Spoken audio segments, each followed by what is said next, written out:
So after 14 days, we finally got a new chapter. A very short chapter too, very short, but you don't see me complaining about it. It just makes it easier to cover. And I'm not gonna lie to you, 14 days, it felt kind of long. I kind of missed this chapter dropping every week, but you know, we finally got a new chapter, and it was far from boring. It was short, but it was far from boring. So let's get straight into it. So this chapter started off with Denji bringing Asa to his place. Now, I didn't expect this chapter to start off here, especially after what he said last chapter about you dying if you break one of his house rules. I was expecting him to explain that a little bit more, but I guess it just brushed that shit aside. Especially Asta, like, ask him. Like, ask what he means about that. Because, like, you don't just say that and not ask any questions. Like, me personally, I would not show up to his house, but I would at least ask what he means by that. But I guess it just brushed the shit aside. They didn't care about that. But I guess it is what it is. Now, before going into the apartment, Denji mentioned his first rule, and that is to not open any other door besides his. Now, the first thought that comes to mind is either this whole building is completely empty and not occupied, or there's some weird ass voodoo shit going on behind these doors. And I'm not gonna lie to you, I'm kind of leaning towards option 2, because he wouldn't say that without a reason.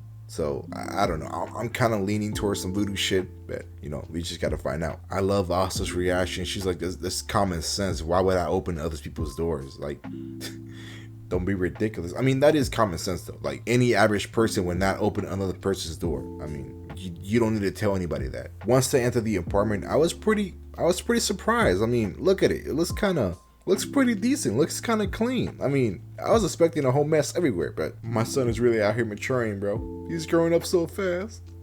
Look at him taking care of everything around the house. So proud. Next up, it shows a panel of them watching a movie together. And let me tell you, this shit looks mad depressing. You can tell they don't want to be there at all, but got to see it through, my boy. You got to see it through. So to break the ice, he mentioned the second rule, and that is to never open the fridge. Obviously, that's pretty common sense. Even she told him that. Looking back at it, there's only one person in my life that ever did that to me, and he never came back to my house ever again. You'd be surprised, man. Some people just don't have any manners or any common sense at all. Bet this is Chainsaw Man. He said this shit for a reason, and my reason is, my guess is, there is still some chunks of Makima in that fridge. I wouldn't be surprised at all. I would not be surprised. Now, before he mentions the third rule, we see a panel of Nayuta, a small little panel right here. And bro, he has her walking the dogs by herself. I guess he needed her out the house, but that's very irresponsible. I would not let that shit happen, bro. Especially she's a control devil. Bro, it's not safe.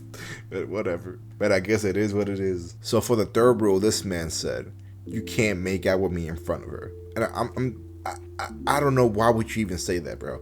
Like, I guess he's trying to say that, you know, you can't show any affection towards me in front of her, but like, you could have said it a different way, you know. But I can understand he's trying to raise her up, but you're just ruining it. Look at my lips. You're ruining it. Ruining. This catches Asa by surprise, and she's like, hold on. I did not come here for that. Gotta chillax. And he's like, yeah, I know, but you know, anything can happen. One thing can lead to the other. And she's like, hold on, I don't even like you. Then my boy Denji's like, hold on, you asked me out on a date though. Doesn't mean you like me? And she said, nah, I hate you. Nah, I'm not gonna lie. If this was me, I would have thought that bitch was fucking bipolar. Like, you got me messed up. So basically she tells him that he should stay away from her after this date, that he could end up getting killed. And I love after that he just left thinking about what he did to make this girl so mad. Was it the starfish? Is it because he smelled like wet dog? This man thought that she was a compliment. I'm guessing because Risa said that to him. I forget who said that to him. Was it Makima or Risa? I don't know. But that shit's hilarious. Obviously, we the viewer, we know why she's keeping her distance. I mean, this man is going out his way to make things right with her. Even to the point where he's considering not to sleep with his dogs. And look, as a dog person, I can relate. I have 3 huskies. I sleep with one of them. And let me tell you, the amount of hair that he sheds all day is crazy. Like, I gotta use the roller every single day, because if not, I'm gonna have hair in my jacket, my shirts, my pants. Like, it's just a hassle, man.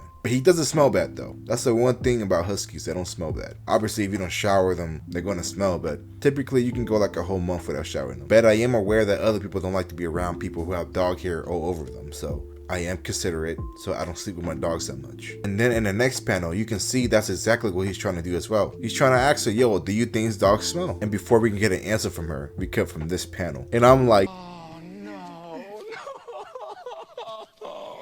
And then it cuts to this panel, and I'm like, I'm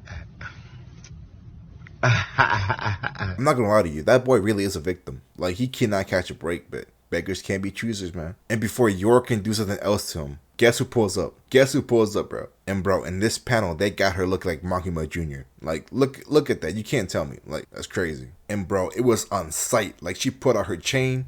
It was on sight. She didn't get a chance to react or anything. Like, she did not get two fucks. And the question is, does Yor know who this is? And does Nayuta know who this is? Also, another question. Is Yor under Nayuta's control now? I actually know the answer to this question. And I can tell you guys. But you guys have to find out next week on the next episode of Dragon Ball Z. I'm just kidding, guys. We have to wait another 2 weeks. Oh my god. Another 2 weeks for a short ass chapter. I don't know.